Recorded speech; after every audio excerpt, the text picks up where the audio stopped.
comment s'identifier puisqu'on ne sait pas qui on est? Alors commencez par choisir le meilleur et identifiez-vous. Je vous dis que Jésus l'a dit lui-même, le plus grand sera le plus grand serviteur. Serviteur veut dire prêtre. Prêtre veut dire essénien. Essénien veut dire prendre soin. Prendre soin, c'est être le plus grand. C'est pourquoi on avait dit que la mer, la terre, est la plus grande, parce qu'elle prend soin de nous, elle nous nettoie, elle nous nourrit, elle nous donne toutes les conditions d'existence. Tu es un créateur. Tous les êtres, tous les hommes sur la terre sont des créateurs et engendrent des énergies et des forces, des pensées, des influences, et touchent des mondes plus grands du cosmos. Et tout ce que nous faisons dans notre vie, mais quoi que ça soit, notre façon de penser, notre façon de consommer, tout a une influence sur notre environnement et sur nous-mêmes. Mais notre façon de regarder nous construit. La nutrition peut te montrer ça, parce que ce que tu manges, tu le gardes en toi, et tu te formes ton corps avec. Tu formes ton corps avec ce que tu manges, mais pas simplement le côté physique. Il y a tous les mondes autour, les pensées, tout ce qui a été mis là-dedans. C'est pourquoi les hommes bénissaient la nourriture et faisaient tout le travail pour, en fin de compte, un peu désenvoûter, parce qu'il y avait beaucoup de choses là-dedans, de la magie, des forces.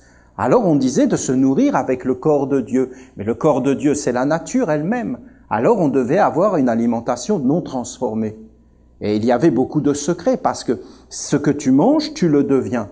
Ce que tu respires, tu le deviens. Ce que tu penses, tu le deviens. Il y a des déchets dans la pensée, comme il y a des déchets dans la nutrition, comme il y a des déchets dans la respiration. Ce que tu vois, ce que tu entends reste à l'intérieur de toi et te construit ton corps et un monde, et t'unit avec des mondes et fait apparaître un ciel. Et les hommes, au bout d'un moment, bien, ils ne regardent même plus le ciel bleu, ni le soleil. Ils sont dans un autre ciel. Ils sont dans un ciel moderne. Comment expliquer ça? Ça tue tout. Je vous dis que le grand problème de l'humanité, c'est le sectarisme. On n'en parle pas assez de cette histoire. Parce que ceux qui disent qu'ils sont contre les sectes sont des êtres malfaisants. Et qui sont en réalité, sans le savoir bien sûr, parce qu'ils sont de bonnes convictions, mais en réalité, ils veulent détruire la multiplicité des mondes, la liberté. Par exemple, aujourd'hui, il y a des carmélites, un ordre des carmélites. Alors, dans cet ordre des carmélites, pour certains, ils se font emmurer vivants. Eh bien, il y a des êtres, ils vont dire, non, ça me dérange qu'un autre vive pas comme moi, qu'il ne pense pas comme moi. Ça me dérange.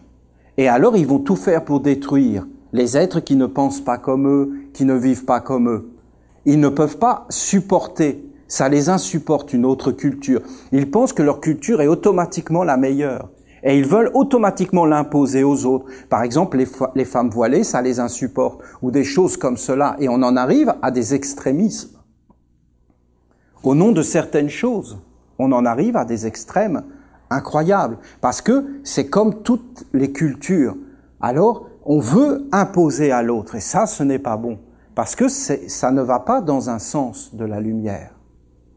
La lumière, c'est quelque chose qui doit être ouverte, où on doit parler avec les autres. On doit écouter l'autre. Même s'il paraît en apparence ne pas avoir de savoir ou ne pas être intéressant, eh bien, si on le connaît, on va s'apercevoir qu'il avait la capacité de nous apporter un élément qui nous manquait dans la vie. La terre, nous asservissons. Nous ne donnons plus rien à la mer. Nous ne faisons plus aucune offrande. C'est Belle et Sébastien. C'est la bêtise. C'est pas méchant. C'est de la bêtise. C'est très rare la méchanceté dans cette histoire. C'est de la bêtise. C'est réellement des hommes qui ont compris des lois et qui ont voulu s'en emparer pour vivre mieux sur la terre. Mais derrière, il y avait des êtres, ils ne les voyaient pas. Ça va très loin, cette bêtise. Ça peut aller très loin. Parce qu'après, vous avez des actes concrets. On est arrivé à faire des choses que même un animiste, mais pour lui, c'était inconcevable. En Europe, l'Église catholique a brûlé 8 millions de femmes. C'est pas une, c'est pas deux, c'est pas trois, c'est pas quatre. C'est 8 millions. 8 millions, c'est le Québec tout entier, peut-être, non? Presque, hein? Vous vous rendez compte, ils ont brûlé le Québec. Tous les habitants. Au nom du Christ. Et vous pensez vraiment que le Christ était d'accord? Vous pensez réellement que le Christ aurait pu faire une chose pareille? Mais comment on peut faire ça? Mais alors qu'ils le fassent au nom de ce qu'ils veulent, mais pas au nom du Christ, ils nous cassent les pieds. C'est énervant, non? Vous trouvez pas? Au nom du Christ, c'est énervant. Parce qu'ils nous pourrissent la vie. Ils pourrissent tous nos enfants, toutes les générations. Ils nous ferment tous les chemins de la beauté. Je te tue au nom de l'amour. C'est un peu lourd. Vous trouvez pas? Je te tue pour le bien commun. Alors, je te tue pas, je te fais brûler. Vive. Faut bien sentir que c'est l'amour, parce que l'amour, si tu veux, ça se sent. Écoutez, vous voyez bien qui sont derrière, il faut quand même avoir le courage de le regarder en face.